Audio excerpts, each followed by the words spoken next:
ఓం నమ శివాయ. పర్వతరాజు అయినటువంటి హిమవంతుడు పార్వతీదేవి తనకు పుట్టినందువల్ల ఎంతో ఆనందపడిపోతూ ఆవిడ్ని అమ్మవారిగానే చూసుకుంటూ చెయ్యి పట్టుకుని మేనకాదేవి దగ్గరికి తీసుకుని వచ్చాడు. అయితే నిన్న మేనకాదేవి ఆ తల్లిని చూడగానే చెప్పినటువంటి శ్లోకం ఎలా ఉంటుందో పోతన గారి ఘంటానికి ఆ పద్యాలు ఎలా వచ్చాయో అన్నది అనుకుని మనం చెప్పుకున్నాం. కానీ ఇంకొకసారి ఇవాళ కూడా నాకు చదవాలనిపిస్తోంది కాబట్టి నిన్న చదివినదే అయినప్పటికీ, నిన్న మనం చెప్పుకున్నదే అయినప్పటికీ ఇంకొకసారి మళ్ళీ మేనకాదేవి అమ్మవారిని రాలోక సుందరి రాజగన్మోహిని రావమ్మ కైలాస రాజపత్ని రాకన్యకామణి రారాజబింబాస్య రావమ్మ యౌవన రాజ్యలక్ష్మి రావో మహాకాళి రావో సరోజాక్షి రావమ్మ భారతి రమణ వినుత రావో జగన్మాత రావో సదానంద రావమ్మ మత్తేభ రాజగమన అనుచుపెక్కుగతల నంకించి యంకించి తగిలి మేనకాఖ్య తన్ను పిలవ తండ్రి చెయ్యి డిగ్గి తద్దయ్య వేట్కతో కామిని లలామ గౌరీ ఎప్పుడు.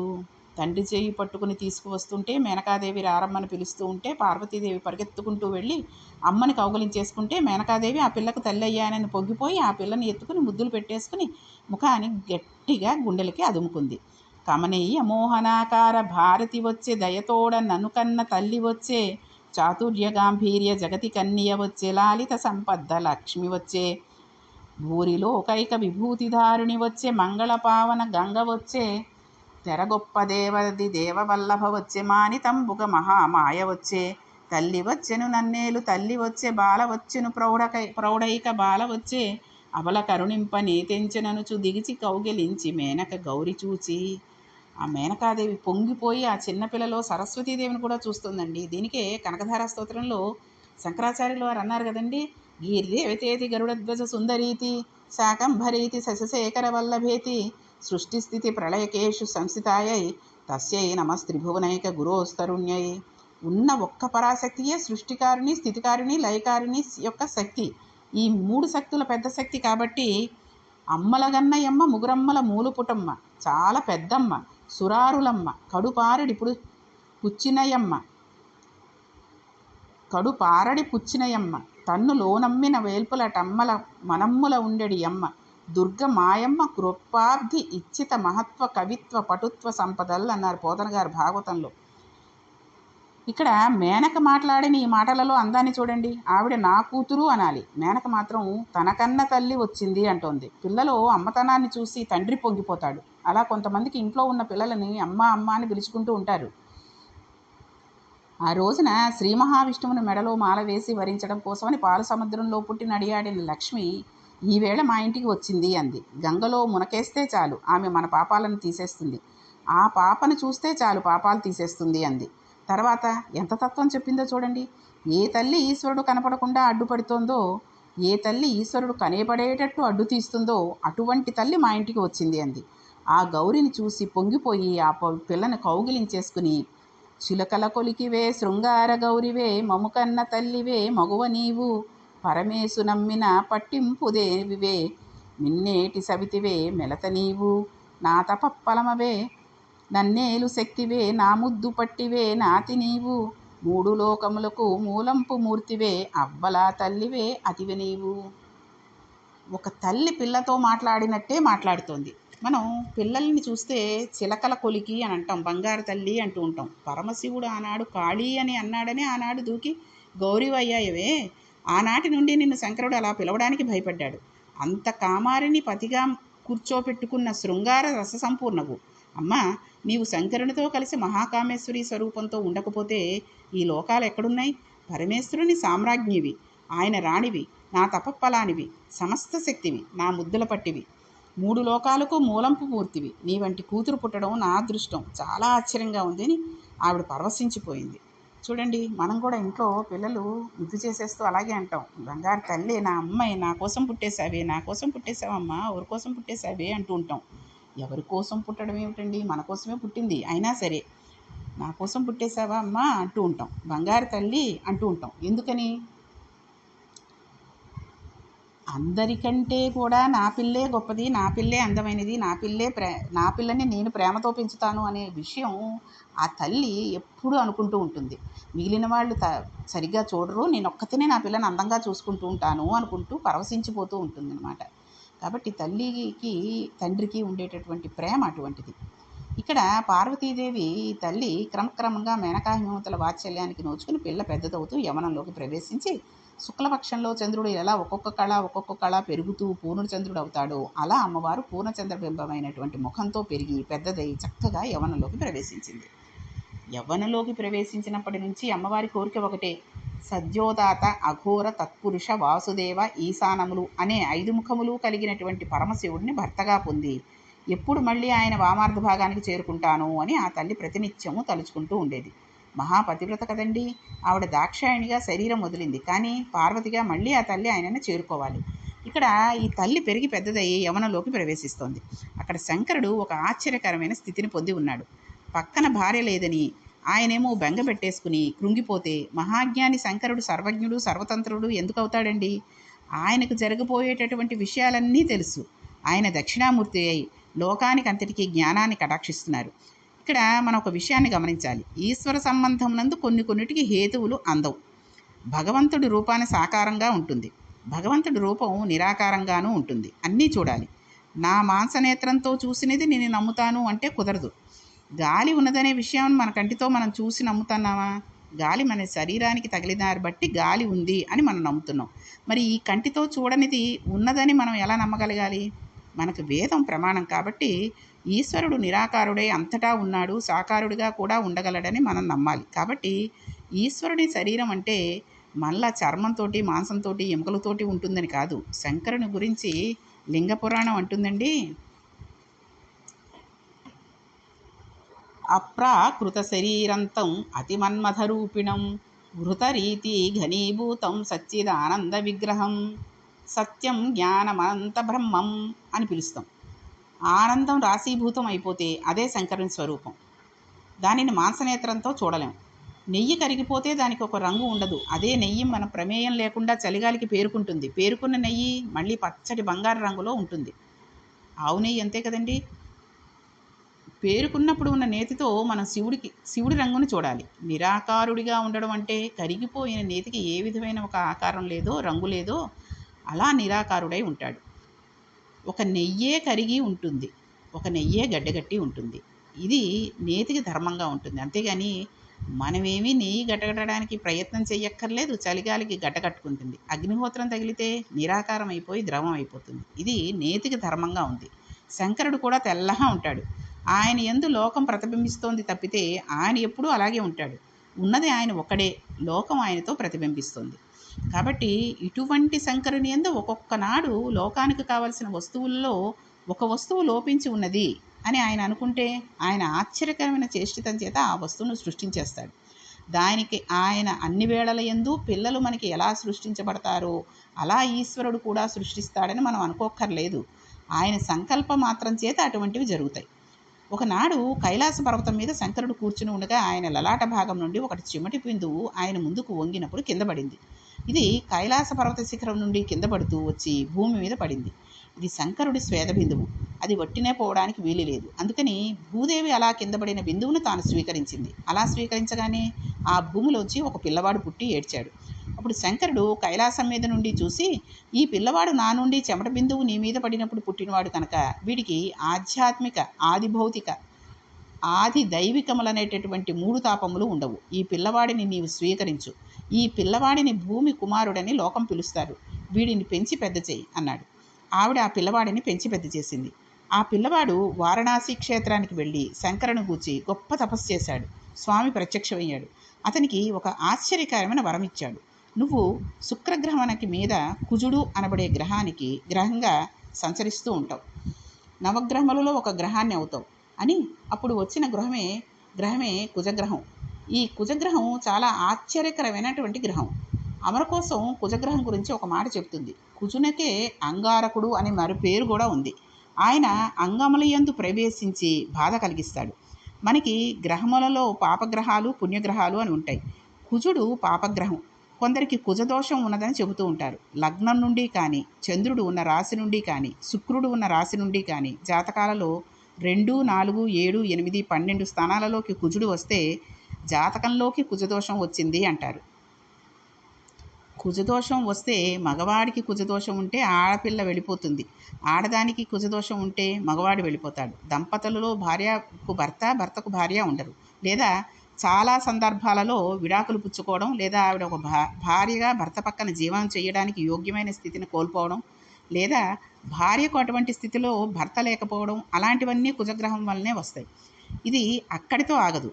భూమి ఈ విషయంలో ఇబ్బందులు పెడుతుంది. సోదరులు ఇబ్బందులు తెస్తారు. పరాక్రమం ఇబ్బంది తెస్తుంది. శరీరంపై మచ్చలు వస్తాయి. యుద్ధం చేసేటట్టు కానీ, యుద్ధం చేయించి ఓడిపోయేటట్టు కానీ చేస్తూ ఉంటుంది. ఇలా కుజగ్రహానికి కొన్ని లక్షణాలు ఉంటాయి. కొన్ని పరిపాలనా అంశాలు ఉంటాయి. వీటన్నిటినీ శంకరుడు ఈ కుజగ్రహం చేతిలో పెట్టి, నీవు శుక్రగ్రహం కన్నా పైన ఉండి పరిపాలన చేస్తూ ఉండు, అప్పుడు నీవు గ్రహములలో ఒకడివవుతావు అన్నారు. కానీ శివపురాణాంతర్గతంగా ఈ కుజగ్రహం ఆవిర్భవించడం గురించి వినినా చదివినా కుజగ్రహం ఉపశాంతిని పొందుతుంది. తన శక్తిని కొంతవరకు ఉపసంహరించుకుంటుంది. అటువంటి కుజుడిని శంకరుడు కైలాసంలో సృష్టించాడు. అయితే ఈ కుజగ్రహాన్ని ఇంత దారుణంగా చెప్పారు కానివ్వండి, రుణగ్రస్తస్య అంగారక స్తోత్రం అని ఒకటి ఉంటుంది మీరు లలితా సహస్ర పుస్తకంలో. అది గనక చదువుకుని రోజు నిత్యము చదువుకుంటే నిత్యము మీకు ఎప్పుడు కుదిరితే అప్పుడు చదువుకున్నారనుకోండి, మంగళవారం కదండి కుజుడికి. కాబట్టి ఎవరైనా సరే అప్పుల పాలైపోయి అవి తీర్చలేని పరిస్థితులు వడ్డీలు కట్టుకుంటూ ఉన్న జీతం అంతా వడ్డీలకే అయిపోతుంది, పిల్లలకేం పెట్టను, భార్యకేం పెట్టను, నేను రేపొద్దున ఏం కొనుక్కోను, ఇవన్నీ కూడా తలుచుకునేటప్పుడు మనకి బాధ వస్తూ ఉంటుంది. అప్పుడు కనుక మనం ఈ రుణ విమోచక అంగారక స్తోత్రం అనేది కనుక చదువుకుంటే చక్కగా ఆ అప్పులన్నీ తీరిపోయేటటువంటి వరాన్ని ఆయన మనకిస్తాడు. కాబట్టి మనకి రుణాలు పోవాలి, అప్పులు పోవాలి, వడ్డీలు కట్టుకోలేము, అన్ని అప్పులు తీరిపోయేటటువంటి మార్గాన్ని సూచిస్తాడు. ఒకవేళ బంగారం మీద లోన్లు పెట్టేసుకునే ఉన్నామనుకోండి, అంటే ఇది ఖచ్చితంగా జరిగింది కాబట్టి మీకు అందరికీ చెప్తున్నాను నేను. లోన్లు పెట్టేసుకున్నాం, ఏదో అవసరానికి పెట్టుకున్నాం, ఎప్పటికీ లోన్లు తీరట్లేదు, వడ్డీలు కడుతున్నాం, మళ్ళీ లోన్లు రెన్యూ చేసుకుంటున్నాం.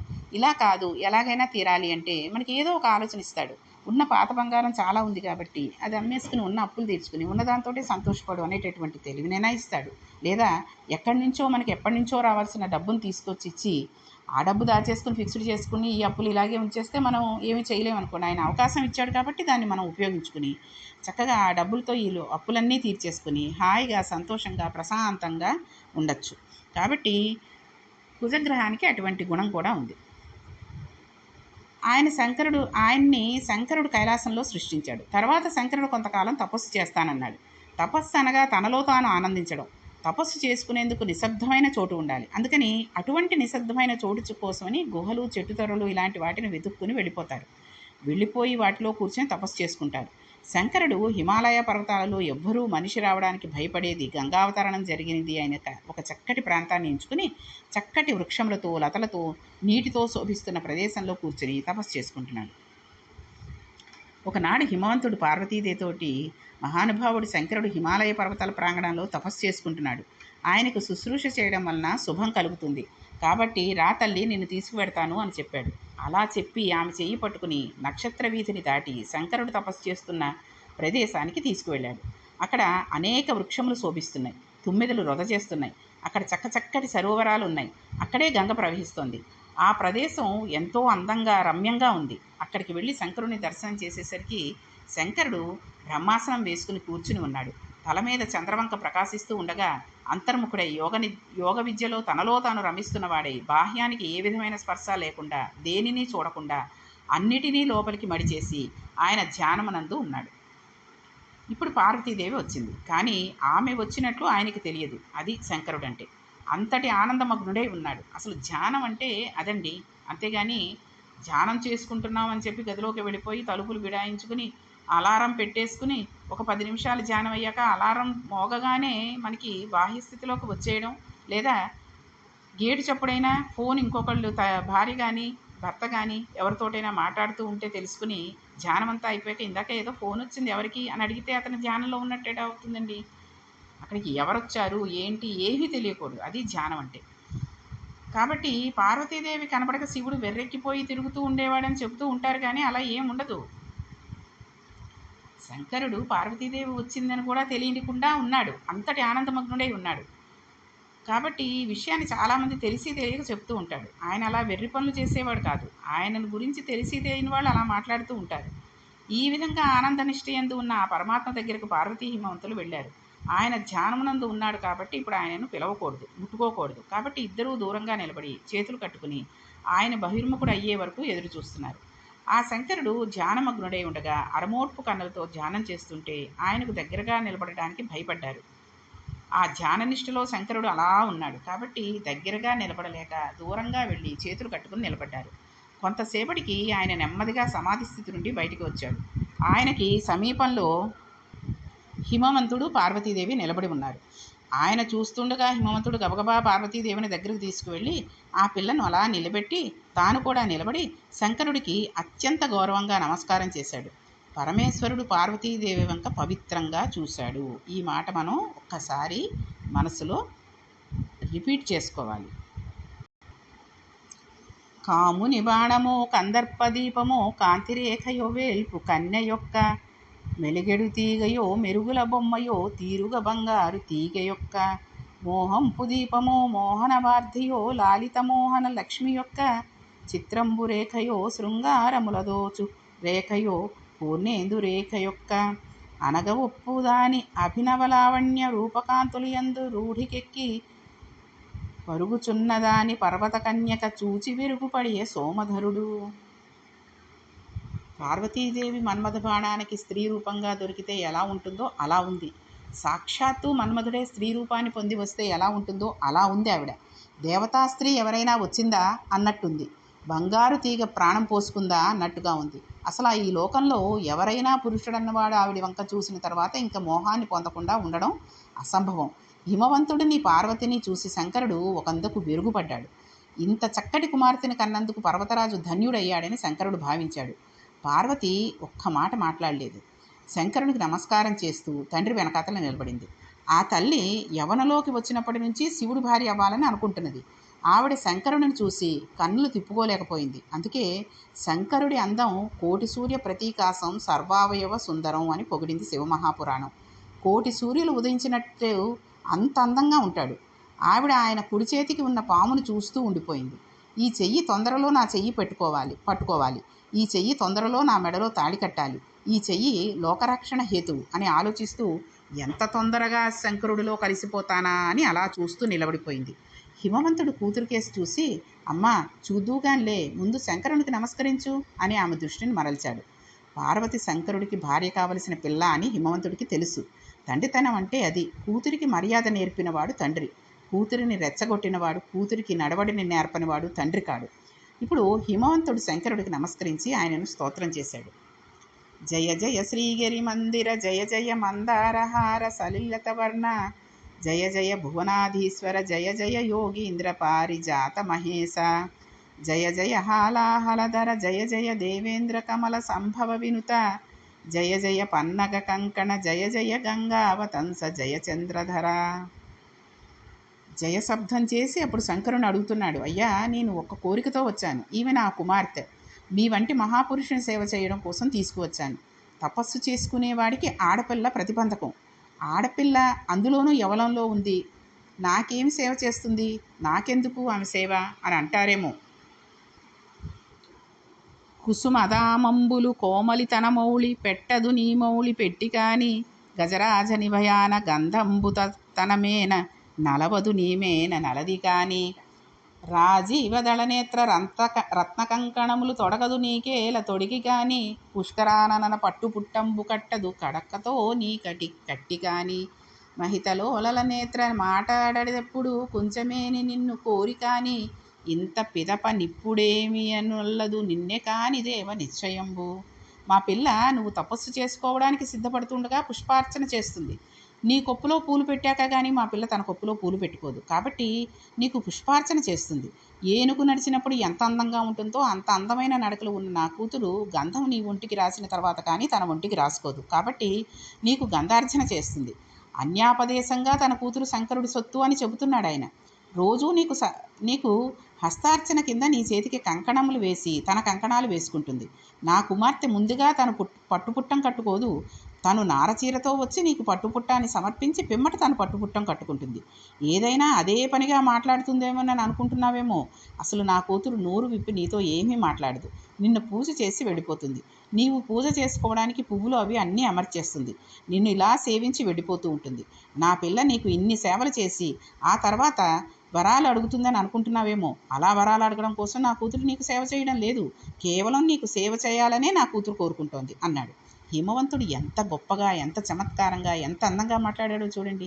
మాట మాట్లాడినప్పుడు తండ్రితనం పోకూడదు. కూతురు ఆయనని చేరిపోవాలని ఆర్తి పాడైపోకూడదు.